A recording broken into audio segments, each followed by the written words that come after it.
This is ABC 7 Mornings. The Democratic National Committee came to San Francisco, and members pointed out how essential the black vote is to a winning Democratic ticket. President Trump used his past ties to the wrestling world to illustrate his current battle with the press. The clip has generated hundreds of thousands of likes and retweets online, and a lot of outrage as well. This morning, an Air Asia flight has returned safely to Perth, Australia, after a terrifying experience for a group of airline passengers. Well, at least one San Francisco resident wants to see change after getting blasted by noise from Billy Joel's concert at AT&T Park. NASCAR fans attending today's big Toyota Save Mart 350 race are being warned. Arrive early and expect a lot of traffic. CNN exclusively obtained dozens of the texts. Many are disturbing or disgusting to read. Well, Monday is a holiday of sorts. The date is 420, and that number means marijuana for some people. Happening today in Marin, street painting meets 60s hippie culture. The 50th anniversary of the Summer of Love is the inspiration for the Italian Street Painting Festival. That latest tech leader to weigh in is Bill Gates, and this morning he's trying to clarify his stance about the dispute between Apple and the FBI. In an interview with the Financial Times, it sounds like Gates supports the FBI's position. More than 80,000 apps label themselves as educational, but experts say to be interactive, you should do more than just push and swipe. For a rating of your kids' favorite apps, go to abc7news.com, where we have set up a link. Well, the CHP is looking for the owner of a kitten with an incredible survival story. Officers found this little guy trapped inside of the median barrier of the Golden Gate Bridge. They blocked off a lane of traffic to rescue him. Chris Mintz is a father and a student, but when he heard those shots fired, his military training kicked in. Well, the power is back on this morning for more than 30,000 PG&E customers in San Francisco following a late-night outage. The lights went off just after 11 o'clock last night at several neighborhoods, including Noe Valley, Twin Peaks, Mission Bay, south of Market, and here you can see City Hall. San Francisco police are investigating a shooting at a Fisherman's Wharf camera shop after someone opened fire. In Millbrae, police are trying to find a man accused of stealing a car and then running over the car's owner. I was going to say, basically San Francisco summer. Yeah, but some subtle changes each and every day. All right, sounds great. Thank you, Lisa. Okay. And just ahead, the NBA champs shine on the baseball field, and some Warriors even hit it out of the park. We'll tell you about the softball game for a good cause.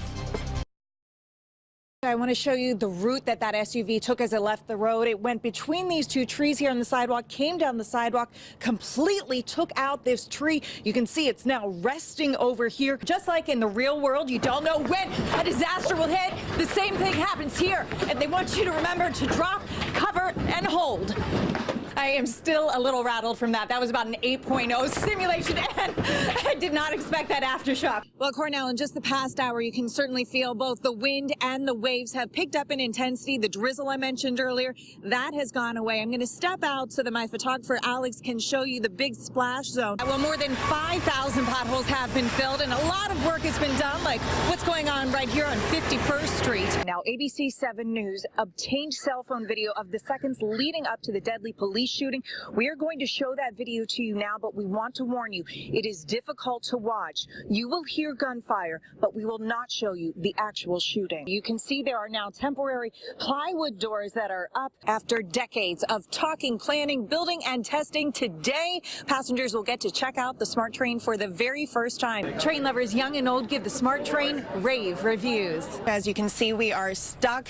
We are literally inching along. Now, we've been in this backup for at least 2 miles. Now, if you don't have room for this in your house, don't worry. They have nearly 200 items, all sizes and price points. After the wedding ceremonies, all of the couples can get their pictures taken in the City Hall provided photo booth. Tonight's headliners are Gorillaz, and right now they're doing their sound check on the main stage behind me. A lot of people very excited about their show, but of course they're also excited about the gourmet food. Nightscope's co-founder said it was just a matter of time before someone did something silly. 2 tow trucks just showed up here at the house about 10-15 minutes ago. They just began the process of stringing the cables and the chains, so we will be standing by to see if they are successful in getting the car out of the pool. Live in Santa Clara, Tiffany Wilson, ABC 7 News. A homeowner was watching an episode of Doctor Who when the power went out. Now, he thought that there was an earthquake, and then he found a car in his front room. Fortunately, no one was injured. A Mercedes tore two massive holes in Peter Zwart's home. He says the worst part is losing his sense of security. It's scary. I'm not safe in my house. And he doesn't want his children anywhere near the garage turned playroom. No. That's the clear answer is no. Around 11:30 last night, a young driver took the curve too fast, lost control, ran over a tree, flew through the brush, smashed into one side of the house, and landed out the other. He was very scared about the fact that it wasn't his own car, and I don't give a rat's. I don't know what he was driving, 40, 50, 60, in an area where recommended speed is 20 miles an hour. To make matters worse, this isn't the first time a car's left the road. 6 months ago, a drunk driver landed in Zwart's front yard. That time we thought, okay, we should be happy that it didn't land in my house. And we thought this was just a one-off thing, but it seems like it isn't. Neighbors say speeding along these blind curves is a common occurrence. I see this every day. I see it multiple times a day. Zwart's family is staying with friends. He's not sure when they'll be able to move home or what he can do to protect them from another accident. Are you going to build a wall? Yes, maybe I should tweet the president. I don't know.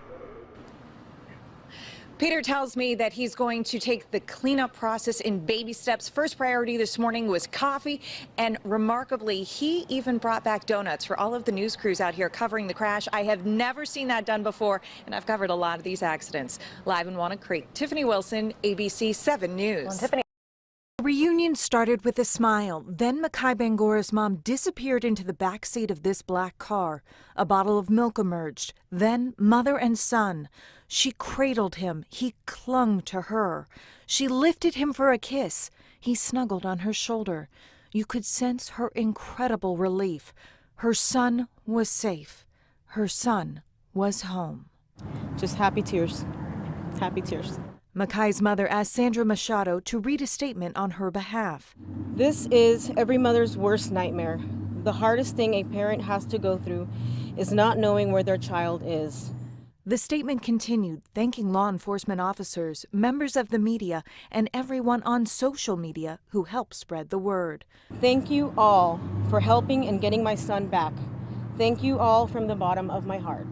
It's been a terrifying few days for the family. Makai's dad, Jason Lamb, allegedly refused to take him home. A court gave Makai's mom sole custody Thursday. That's when the San Francisco District Attorney's Office got involved. When we started looking into the case, we noticed that the father was engaged in erratic behavior as of late, and that concerned us greatly.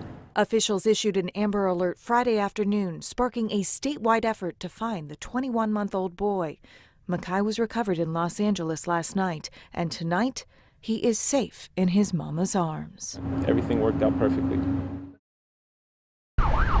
Tonight, the surfer made it back to shore. His friend did not. After a frantic 911 call, the U.S. Coast Guard sent a helicopter and boats to search the black waves. They found the 24-year-old man huddled against seal rocks near the cliff house. Using flares for light, a dramatic rescue. The man is hypothermic, badly battered, but alive. A very scary moment. Nothing I've experienced before, just happy he's okay now. This is video of him being taken into California Pacific Medical Center. What was going through your mind when he was out there? Panic. Earlier this afternoon, a surfer pulled a swimmer out of similar churning water. His father washed up close to shore. He was caught in the tides, and we did have a couple of people go in and pull him out. Sky 7 HD was there as firefighters attempted to revive him.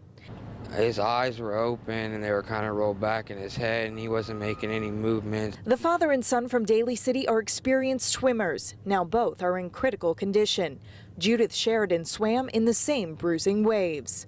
Where I was, there was a rip that took out 3 guys really far.